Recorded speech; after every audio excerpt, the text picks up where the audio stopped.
High বন্ধুরা, আমরা এখন সিলেটের জাফলং গোয়াইন নদী দিয়ে জাফলংয়ের মায়ের ঝর্ণা দেখার জন্য যাচ্ছি।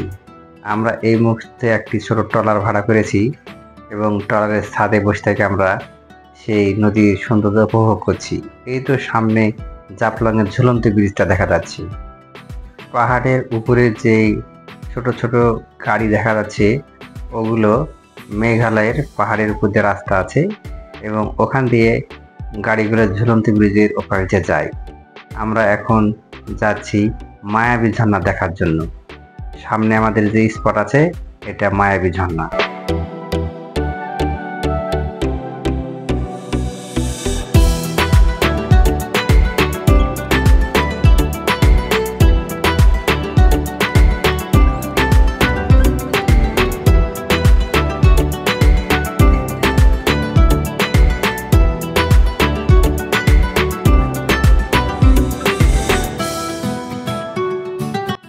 এখানে আশেপাশে যেগুলো দেখছেন সব পর্যটকবাহী নৌকা।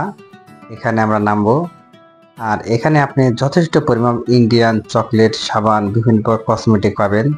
এই যে দেখছেন ভ্রাম্যমাণ দোকান, এখানে দামেও কম পাওয়া যায়।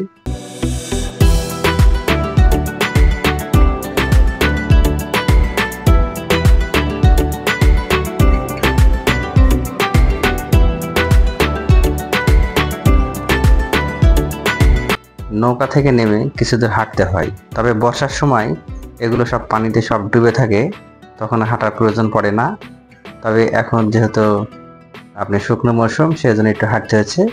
হাঁটতে হাঁটতে আমরা মায়াবী ঝর্ণার দিকে যাচ্ছি। তবে আমরা অনেক কাছে চলে এসেছি। এই যে সামনে দেখতে পাচ্ছেন এটাই সেই মায়াবী ঝর্ণা। এখন বর্ষার সিজন নেই, সেজন্য এখন পানি কম আছে অল্প, তবে উপরে উঠতে হচ্ছে। তবে বর্ষার সিজনে আপনি যদি আসেন তো এখানে প্রচুর পানি এবং স্রোত হয়। এখন প্রায় দেখছেন সব পর্যটকেরা কিভাবে পরিদর্শন করছে দেখছেন। আমরাও এখন উপরে উঠবো, দেখা যাক। আমাদের সামনে একটা ছোট্ট বাবু দেখেন কিভাবে একা একা পাথরের উপর বসে আছে এবং খেলা করছে ছোট বাবুটা। আর আমার বেটা ওখানে গেল। তবে পাথরে উঠতে খুব সাবধানে উঠতে হবে, কারণ অনেক জায়গা খুব পিচ্ছিল, একটু এদিক সেদিক হলে পড়ে যাওয়ার সম্ভাবনা আছে। আর এই পাথরের একটু উপরে কিন্তু ইন্ডিয়া, আমাদের এখানে বর্ডারের শেষ সীমানা, অতএব বেশি দূরে কিন্তু যাওয়া যাবে না। এখানে সব সময় বিজিবি এবং ভারতের বিএস ওরা কড়া নিরাপত্তা রেখেছে, আমাদেরকে সাবধানে যেতে হবে।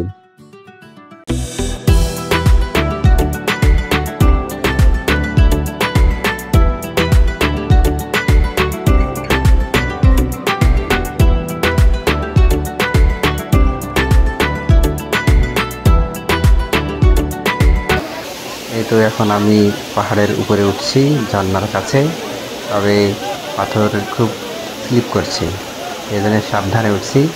আর এখানে প্রায় সামনে যেগুলো দেখছেন বন্ধু বান্ধব সব, এগুলো আমাদের স্টাফ। আমরা সবাই একসাথে এক বাসে গেছি। তবে আরও অনেকে আছে, মানুষ যারা বিভিন্ন এলাকা থেকে আসছে। এখন আমরা কিছু এখানে ছবি তুলব। আসুন আমরা এই পাহাড়ের সৌন্দর্য উপভোগ করি।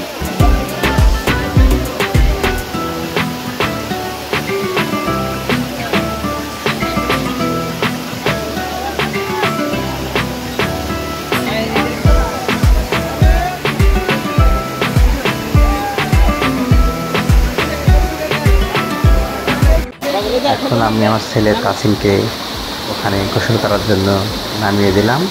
তবে খুবই রিক্সি, একটু এদিক সেদিক হলে পা কিন্তু আবার পাথরের ফাঁকে চলে যাবে। সেই জন্য খুব সাবধানে তাকে বললাম, তুমি আস্তে আস্তে এখানে নিজে নেমে এসো। তবু আমার ছেলে খুব ভয় করছে। আমি বললাম, ভয় করার কারণ নাই বাবা, আমি এখানে আছি, তুমি সুন্দর করে এনজয় করো। কারণ এই সুযোগটা সারাক্ষণ পাওয়া যাবে না, কারণ এই সুযোগটা ফিল করতে গেলে আবার এখানে আসতে হবে। ওই জন্য আমি তাকে খুব উৎসাহ দিচ্ছিলাম এবং বললাম, তুমি গোসল করো। তবে পানি খুব ঠান্ডা, ঠান্ডা পানি তো খুবই ঠান্ডা, এই জন্যে আমি খুব ভয় করছে। আমি বললাম যে না, ভয় করার কোনো দরকার নাই। আর এপার দিয়ে একটা চিকন গুহার মতন আছে, আমার ছেলে ঢুকতে যাচ্ছিল। আমি বললাম, থাক বাবা, ঢোকার দরকার নেই, তাইলাম কখন কি অ্যাক্সিডেন্ট একটা ঘটে যায়। তবে এখানে খুবই সুন্দর লাগছে, এমন সুন্দর পানির স্রোত, ইচ্ছে করছে যে আমিও গোসল করি, কিন্তু করলাম না।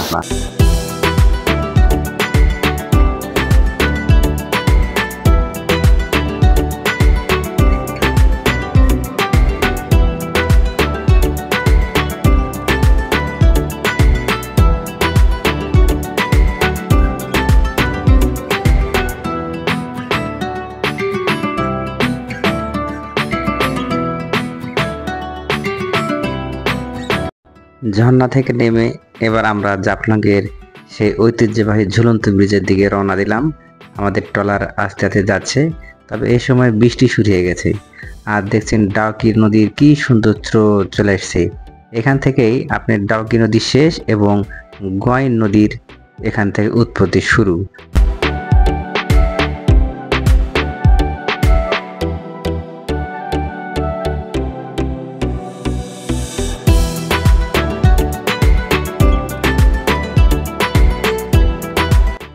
এখান থেকে আপনি যত দেখবেন শুধু পাথর আর পাথর চারিদিকে ছড়িয়ে ছিটিয়ে আছে এবং খালি পায়ে হাঁটা যাচ্ছে না, সেই জন্য আমরা স্যান্ডেল পরে পাথরের মধ্যে হাঁটছি। তবে এই সময় খুব হালকা একটু গুড়ি গুড়ি বৃষ্টি হচ্ছে, আর বৃষ্টির কারণে আমাদের একটু সমস্যা, তবে ছাতা আছে, দেখা যাক কি হয়। আর এখান থেকেই সামনে আছে আমাদের ইন্ডিয়া বাংলাদেশের বর্ডারের শেষ সীমানা, অর্থাৎ জাফলং 0 পয়েন্ট। এখানে শুধু পাথর দ্বারা দুটি সীমানা ভাগ করা আছে।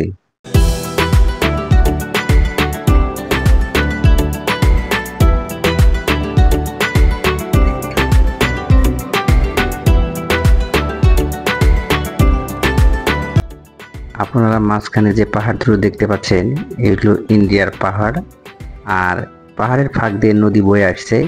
এখানে একটি ঝুলন্ত ব্রিজ আছে। বৃষ্টির কারণে আমি তেমন কাছে যাইনি, আর এই সময় প্রচণ্ড বৃষ্টি হচ্ছে। তা আমরা সবাই ফ্রেশ হওয়ার জন্য এখন এখানে গোসল করব। গোসল টোসল করে তারপরে বাকিগুলো ঘুরে দেখব।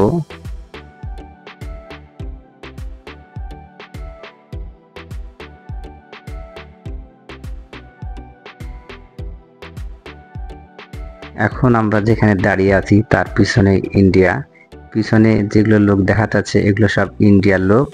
এখানে শুধু পাথরের চিহ্ন ব্যবহার করা আছে, নেই কোনো কাঁটাতার। সামনে ওই উঁচু পাহাড়ের নিচে ওখানে ভারতের ইন্ডিয়ান বিএস বাহিনী, ওরা ওখানে বসে আছে। দাদা আমাদেরকে মাঝে মধ্যে বাঁশির দ্বারা সিগন্যাল দিচ্ছে যেন আমরা যেন সীমানা অতিক্রম না করি।